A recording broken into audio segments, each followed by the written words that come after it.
बिस्मिल्लाहिर्रहमानिर्रहीम। STEMI and STEMI, ST segment elevated myocardial infarction and non-ST segment elevated myocardial infarction। ठीक है, तो first of all हम देखते हैं पेन। इनमें पेन किस नेचर का होता है, किस टाइप का होता है। ये STEMI में जो पेन होता है वो sudden severe crushing retrosternal chest pain होता है, क्रशिंग। और इसकी क्या नेचर होती है, ये जो पेन होता है ये रेडिएट करता है। ठीक है, रेडिएटिंग पेन होता है, मतलब पेन दोनों में एक टाइप का होगा, रेडिएटिंग पेन होगा। रेडिएट कहाँ करेगा, लेफ्ट आर्म जा की तरफ जो है ना रेडिएट करेगा पेन। और नॉट रिलीव्ड बाय रेस्ट और नाइट्रोग्लिसरीन। अगर नाइट्रोग्लिसरीन और रेस्ट में पेन क्या हो जाए, रिकवरी हो जाए, तो ये क्या होगा, एंजाइना होगा, एमआई नहीं होगा। ठीक है, तो इसमें जो पेन होगा नाइट्रोग्लिसरीन और रेस्ट में क्या हो जाता है, रिलीव हो जाता है। इसके साथ कुछ एसोसिएटेड सिम्टम्स आती हैं लाइक डायफोरेसिस, नोजिया एंड डिस्पीनिया। ठीक है, पसीना वगैरह और सांस में तंगी वगैरह, इस तरह के क्या सिम्टम्स आती हैं STEMI में। ठीक है, STEMI में इसके साथ साथ NSTEMI जो है ना, non ST elevated myocardial infection. Chest pain similar होता है बट यूजुअली ये लेस सेवियर होता है। ठीक है, और मे अकर विद एक्सर्शन के टाइम जो है ना क्या होता है, इसका पेन होता है। ठीक है, और इसके साथ एक गोल्डन क्लू है। इसका क्या मतलब है, if the pain is relieved by nitroglycerin, अगर नाइट्रोग्लिसरीन देने से पेन ठीक हो जाता है तो इसका क्या मतलब है, थिंक एंजाइना नॉट एमआई। तो हमने क्या वो करना है, इमेजिन करना है कि ये अब क्या है, एमआई का पेन नहीं है, ये एंजाइना का पेन है, क्योंकि ये रिलीव्ड हो जाता है किससे, नाइट्रोग्लिसरीन देने से।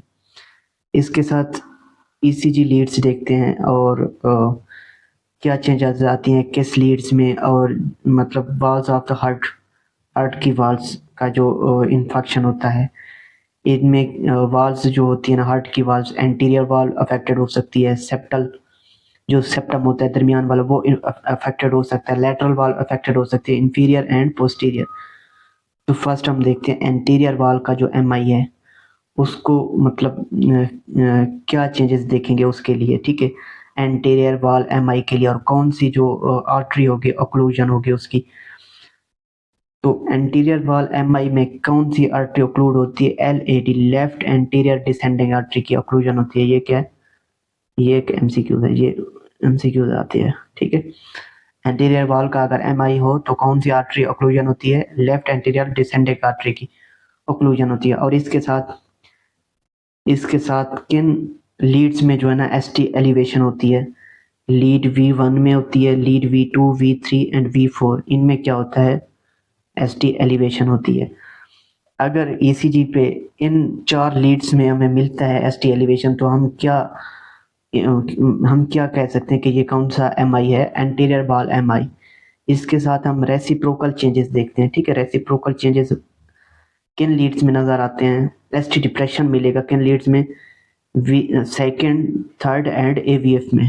ठीक है, उसके अपोजिट साइड पे जो है ना, अगर एंटीरियर वॉल अफेक्टेड है तो उसके अपोजिट जो है ना उस साइड में क्या मिलेगा हमें, ST डिप्रेशन मिलेगा। ठीक है, second, third and AVF।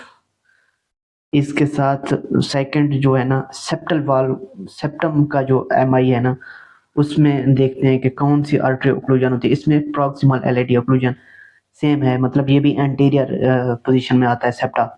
Septum जो है ना हार्ट का, ये भी किस में आता है, एंटीरियर पोजीशन में। तो ST एलिवेशन किन लीड्स में मिलेगी, अगर सेप्टम का MI है तो V1 और V2 में मिलेगा। ठीक है, ST एलिवेशन। इसके साथ रेसिप्रोकल चेंजेस किन में देखते हैं, सेकंड, थर्ड एंड AVF में। ये सेम उसी तरह है जिस तरह एंटीरियर की है, क्योंकि एंटीरियर जो व्यू है ना उसमें कौन से आते हैं, ये सेप्टम भी उसी एंटीरियर व्यू में आता है। तो सेम आर्टरी जो है ना, लेफ्ट एंटीरियर डिसेंडिंग आर्टरी, ये सप्लाई करती है इसको, सेप्टम को भी। ठीक है, तो इसके साथ साथ लेटरल वॉल का जो MI है ना, उसमें क्या होता है, कौन सी लेटरल वॉल का MI, इसमें कौन सी आर्टरी ऑक्लूजन होती है, लेफ्ट सर्कमफ्लेक्स आर्टरी। ये क्या है, ये भी MCQ है, एक तरह के MCQ है, इंपॉर्टेंट। ठीक है, अच्छा, LAC ऑक्लूजन। और इसमें ECG में क्या चेंज आता है, ST एलिवेशन अगर हमें मिले first AVL, V5 and V6 Leeds में अगर ST एलिवेशन मिलता है हमें ECG में, तो कौन सा मतलब MI होगा, वो लेटरल वॉल का MI होगा, ठीक है, लेटरल वॉल का MI। कौन सा? लेटरल वॉल का। इसके साथ रेसिप्रोकल चेंजेस क्या आती हैं? ST डिप्रेशन मिलेगा किन लीड्स में? सेकंड, थर्ड एंड AVF में मिलेगा। कौन सा रेसिप्रोकल चेंज? वो क्या होगा? ST डिप्रेशन मिलेगी, ठीक है। और इसके साथ इंफीरियर वॉल का जो MI है ना, उसको देखते हैं कौन सी आर्टरी ओक्लूजन होती है? RCA, ठीक है, राइट कोरोनरी आर्टरी। ये क्या है? या फिर लेफ्ट सर्कमफ्लेक्स ओक्लूजन। ये नहीं, मेन जो है ना राइट कोरोनरी आर्टरी है। इंफीरियर वॉल का अगर MI हो, ठीक है, तो किन लीड्स में ECG पे अगर देखेंगे तो किन लीड्स में ST एलिवेशन मिलेगा? सेकंड में मिलेगा, थर्ड में और AVF में, ठीक है। इन लीड्स में क्या मिलेगा? ST elevation. तो ये कौन सा MI होगा? इंफीरियर वॉल का MI होगा। इसके साथ रेसिप्रोकल चेंज क्या आता है? ST डिप्रेशन मिलती है किन लीड्स में? फर्स्ट और AVL में, ठीक है, फर्स्ट और AVL में। इसके साथ पोस्टीरियर वाल्व का MI है, जो इसको थोड़ा मतलब टफ होता है इसको डायग्नोज करना। और कौन सी आर्टरी थी इसमें ओक्लूजन होती है? राइट कोरोनरी आर्टरी और लेफ्ट सर्कमफ्लेक्स आर्टरी की ओक्लूजन होती है, ठीक है। तो इस पे जो है ना, कौन सी लीड्स में अगर V1 V2 में ST डिप्रेशन मिलता है, ठीक है, तो ये हम इसको क्या देखते हैं, तो हम डायरेक्ट देखेंगे V7 और V9 में इसका क्या डायरेक्ट रेसिप्रोकल चेंज देखेंगे, ठीक है। तो तब हम डायग्नोज कर पाएंगे ये कौन सा MI है, पोस्टीरियर वाल्व का MI है, ठीक है। ये सारी चीज़ें नोट करने वाली हैं। इसके साथ एंड स्टेमी जो होता है, non ST segment elevated MI होता है ना, ECG चेंजेस, उसमें क्या आता है? ये क्या होता है? सम एंडोकार्डियल इस्कीमिया है ये, ना कि इन्फेक्शन है। इस्कीमिया और इन्फेक्शन में फ़र्क है, ठीक है। ये इनिशियल स्टेज है, ठीक है। जो इन्फेक्शन है वो एंड स्टेज है, उसमें क्या हो जाती है? टिश्यू क्या हो जाते हैं? डेड हो जाते हैं ड्यू टू इस्कीमिया। ब्लड नहीं पहुंच पाता, ऑक्सीजन की कमी होती है, ठीक है। तो इसके साथ एंड स्टेज में ECG चेंज क्या आता है? ST डिप्रेशन मिलती है, ठीक है। और T वेव इन्वर्जन इन लीड्स डिपेंड करते हैं कि किस वाल का MI है, तो उनमें क्या मिलेगा? ST डिप्रेशन और T वेव इन्वर्जन मिलेगी, ठीक है।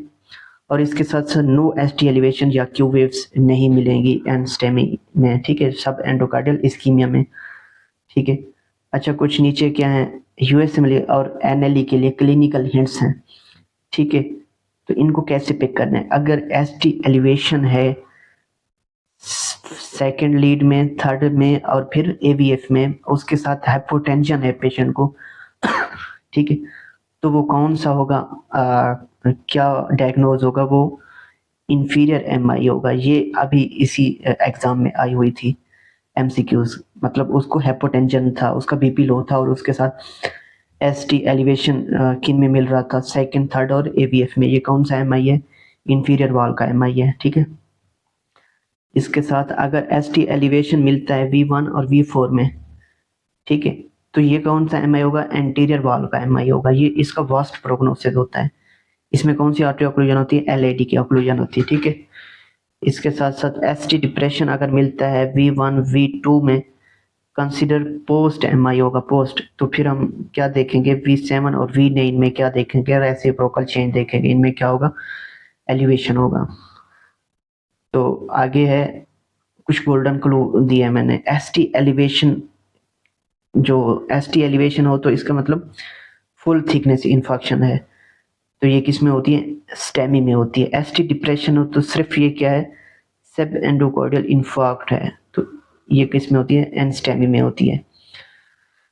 इसके साथ साथ तो कार्डियक बायोमार्कर्स देखते हैं। स्टेमी में कौन से मतलब एलिवेशन आती है? कौन से बायोमार्कर? फर्स्ट ट्रोपोनिन, इसके साथ CKMB, myoglobin elevated. And STEMI में भी सेम बायोमार्कर्स एलिवेशन होती है, ठीक है। But without elevation, ST elevation on ECG, इसमें जो है ना एंड स्टेमी में ये चीज़ आती है। इसके साथ biomarkers are key to differentiating and STEMI from unstable angina. तो ये क्या है? एक मतलब की डिफरेंशियल है कि अगर बायोमार्कर्स पॉजिटिव मिलती हैं ब्लड में, तो इसका मतलब ये अनस्टेबल से क्या हो जाएगा?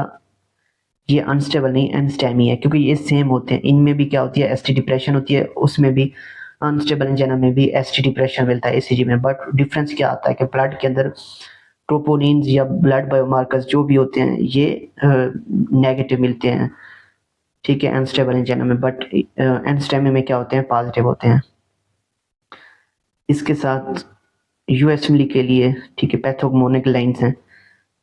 फर्स्ट ऑफ ऑल देखते हैं क्लासिक वेगनेट है स्टेमी के लिए किस तरह ये क्लिनिकल बन सकता है। 60 ईयर ओल्ड मेल स्मोकर हो, presents with crushing chest pain के साथ प्रेजेंट करता है और डायफोरेसिस के साथ। और ईसीजी में चेंज है, एसटी एलिवेशन है कैन लीड्स में, सेकंड में, थर्ड में और एवीएफ में। तो ये कौन सा है, इंफीरियर वाल्व का एमआई है। अगर सेकंड, थर्ड और एवीएफ में एसटी एलिवेशन मिलता है तो ये कौन सा एमआई होगा, इंफीरियर वाल्व का। और ट्रोपोनिन इज एलिवेटेड तो ये क्या होगा, स्टेमी का केस, स्टेमी का केस है, ठीक है। अगर एंड स्टेमी को देखें तो उसमें क्या आता है एंड स्टेमी में, ठीक है।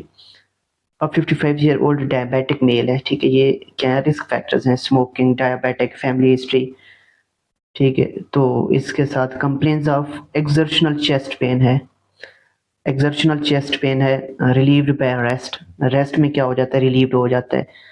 ECG shows ST depression and V4 V6 troponin is elevated. अगर इसने यहाँ पे दिया है ट्रोपोनिन इज एलिवेटेड, बाकी सेम अनस्टेबल एंजाइना के जैसी ही मतलब एक क्लिनिकल है, बट डिफरेंस क्या हो गया, troponin as elevated. Unstable angina में भी क्या होता है, एसटी डिप्रेशन मिलती है, लेकिन एंस्टेमी में भी एसटी डिप्रेशन मिलती है। तो की डिफरेंशियल क्या होगा, हमारे पास ट्रोपोनिन होगा। अगर ट्रोपोनिन एलिवेटेड है तो ये क्या होगा, एंस्टेमी का केस होगा। अगर ट्रोपोनिन नेगेटिव है, एलिवेटेड नहीं है, तो ये अनस्टेबल एंजाइना का केस होगा।